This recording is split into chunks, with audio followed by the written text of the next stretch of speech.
Quand on se lance dans son activité de photographe, des erreurs, on en fait. Que ce soit des erreurs techniques, des erreurs avec ses clients, des erreurs commerciales ou même des erreurs de mindset.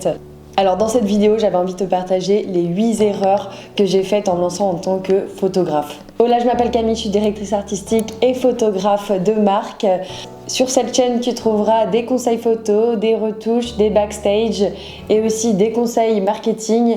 Donc si tu n'es pas encore abonné, je te conseille de le faire. Tu peux aussi activer la petite cloche pour être au courant des dernières vidéos. Et n'hésite pas à mettre un like si tu as aimé cette vidéo. Je te mets mon Instagram juste ici si tu as envie de voir un peu plus mon travail, mon univers et retrouver des behind the scenes sous un autre format. L'objectif de cette vidéo, c'est de te parler des erreurs que j'ai commises dans ma carrière en tant que photographe produit, notamment lorsque j'ai débuté. Ce sont des erreurs fréquentes qui pourraient aussi t'arriver. Donc l'objectif, c'est surtout de te faire gagner du temps. Allez, c'est parti! Première erreur que j'ai commise en commençant la photo de produit, c'est ne pas produire de moodboard.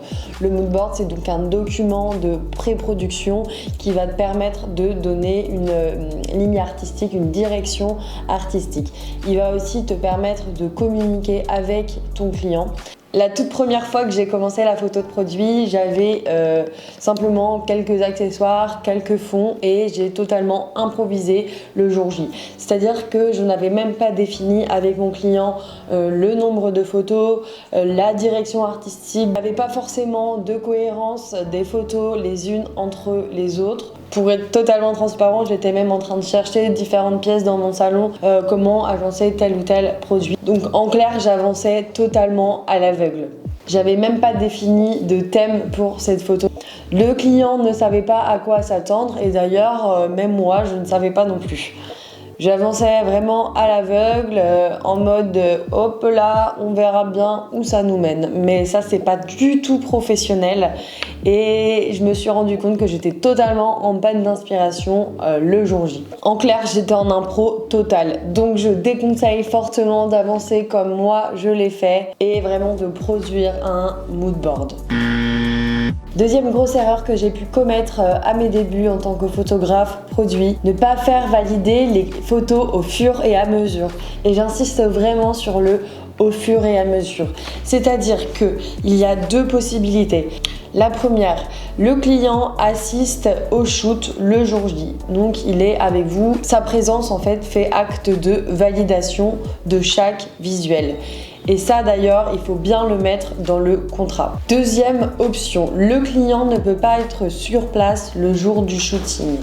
Et moi, donc c'était mon cas. J'avais shooté et j'avais retouché mes images. Et donc au moment de l'envoi, je n'avais évidemment rien fait valider le jour J. Et ça ne plaisait pas au client. Dans ces cas-là, comment faire, comment réagir, comment éviter ce problème en amont? Eh bien, toujours les faire valider.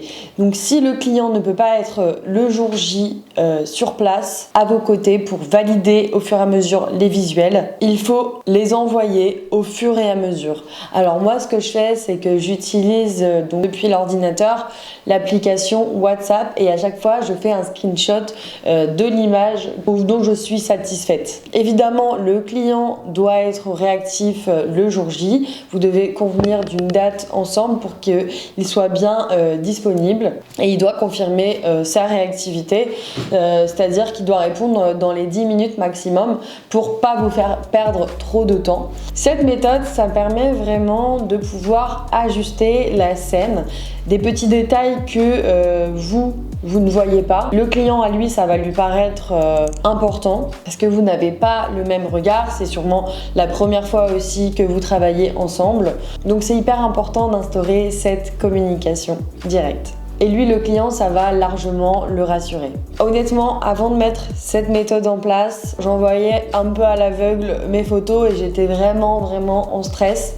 Alors qu'avec cette méthode, je suis beaucoup plus tranquille et libérée mentalement. Et en plus de ça, ça me permet vraiment de gagner un maximum de temps parce que si le client n'aime pas la photo, il faut la recommencer. Ça me fait perdre vraiment beaucoup de temps. Qui dit perte de temps pour un freelance, perte d'argent.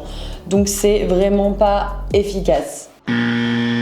Troisième erreur que j'ai faite en commençant la photo de produit, délivrer un travail non retouché. C'est-à-dire que je shootais, ok, je les retouchais un petit peu sur Lightroom au niveau des couleurs, etc. Mais je ne les passais pas sur Photoshop. Or, dans la photo de produit, c'est vraiment important, enfin c'est même essentiel de passer chaque photo sur Photoshop pour un rendu beaucoup plus professionnel. Et vous allez voir qu'en passant par la retouche Photoshop, vous allez vraiment upgrader votre travail et pouvoir livrer un travail professionnel. En fait, il y a plein de petites choses à retoucher dans la photo. Je pense à par exemple, ça peut être des plis de vêtements, ça peut être des petites poussières qui traînent, ça peut être la correction des lignes qui ne sont pas droites. Le produit peut avoir des petits défauts, des petites rayures, des petites poussières. Il peut y avoir des mauvais reflets. Les couleurs aussi ne sont pas forcément les bonnes. Il peut y avoir des petites choses un peu abîmées, des petits éléments qui dépassent, qui ne devraient pas être là, des petits bouts de pâte à fixe, des choses qu'on ne veut pas voir en somme. Et ce que je conseille, c'est de vraiment zoomer à chaque fois. Bon, bien sûr, on approfondit tout ça dans ma formation Creative Studio Academy si vous voulez aller plus loin. Petite pause dans la vidéo, si vous aimez ce contenu, n'hésitez pas à mettre un j'aime et à vous abonner à la chaîne. Quatrième erreur, ne pas fixer le nombre de retours en amont. Et ça, c'est essentiel parce que ça peut faire perdre un temps fou. Au moins, les choses sont claires, les choses sont dites dès le devis. On fixe un nombre de retours, 1 à 2, 3. En fait, c'est en fonction de ce que le client veut. Et vous adaptez aussi le tarif du devis selon un nombre plus ou moins important de retours. Cette technique permet de ne pas vous noyer sous le travail de post-production et donc le client va pouvoir compiler ses retours. S'il y a besoin de plus de retours en option, vous pouvez préciser refacturation si besoin de plus de retours. Voilà, vous mettez une petite phrase comme ça et là, ça permet de clarifier. Ça pose vraiment un cadre.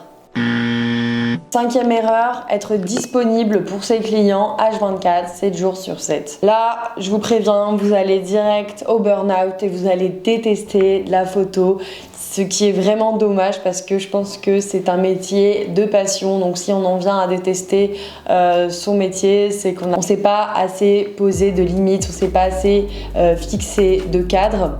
Si vous ne répondez pas à vos DM, à vos mails le soir ou le week-end, on ne vous en voudra pas, il n'y a pas de souci. D'autant plus que c'est un métier très énergivore qui requiert beaucoup de créativité quand on est en shooting.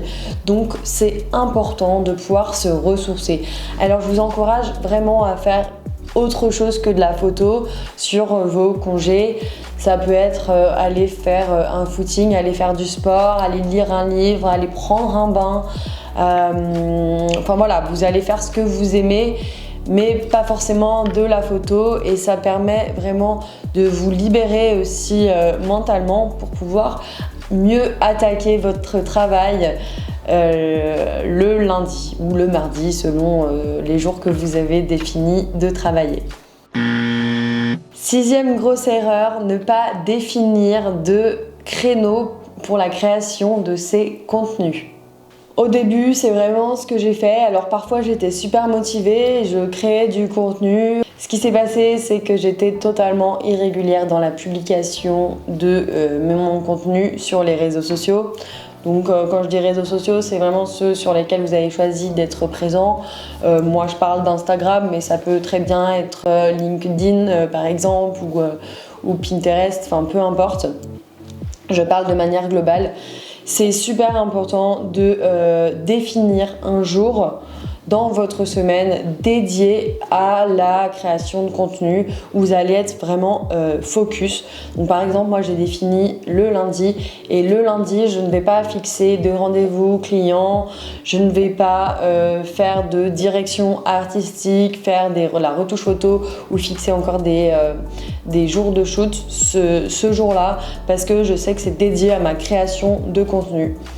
Et au moins, je sais que je vais être régulière grâce à cette technique. Ce que je fais, donc, c'est que je batch. Donc, je vais regarder qu'est-ce qui se fait, qu'est-ce que j'ai envie d'écrire. puis je vais faire mon feed visuel. Ensuite, je vais monter mes différentes vidéos, que ce soit du Reels, de la vidéo YouTube, etc. Puis, je vais rédiger mes légendes et les programmer. Comme ça, j'ai une charge mentale en moins et le reste de la semaine, je peux être totalement à 100% avec mes clients. Et je n'aurai pas à penser à la création de contenu. Ah, faut que je publie ça. Ce que j'ai fait, c'est que j'ai aussi recruté une personne en stage pour m'aider à la création de contenu. Ça me permet aussi de déléguer et de me concentrer sur mon travail avec mes clients.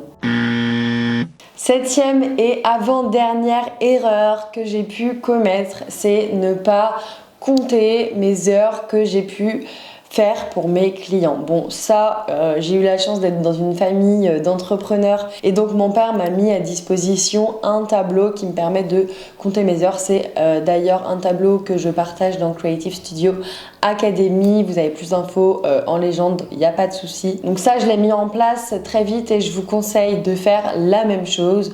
Il y a aussi d'autres outils qui existent, mais c'est vraiment de compter ses heures pour chaque client. Et donc moi, je mets à quoi chaque tâche est dédiée. Donc entre la direction artistique, la prise de vue, le commercial, parce que ça aussi, ça compte. On a tendance à l'oublier quand on fait notre compta, quand on a des calls téléphoniques, et la retouche. Et donc, in fine, j'étais même pas capable de dire si ce client-là était rentable. Je ne savais pas combien d'heures j'avais passé sur ce travail. Là, maintenant, avec la mise en place de ce tableau, ça se met de manière automatique.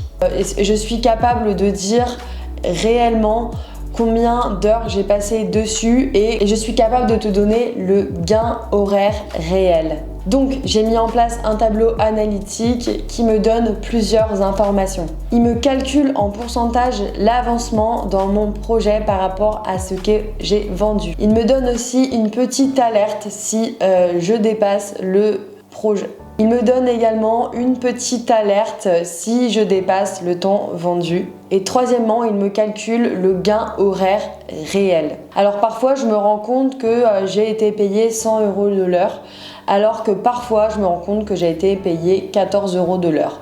Et là, je me dis, en fait, il va falloir changer ma manière de travailler. Il y a quelque chose en tout cas à changer, ça me permet de mieux analyser et de faire mieux la prochaine fois pour être plus rentable.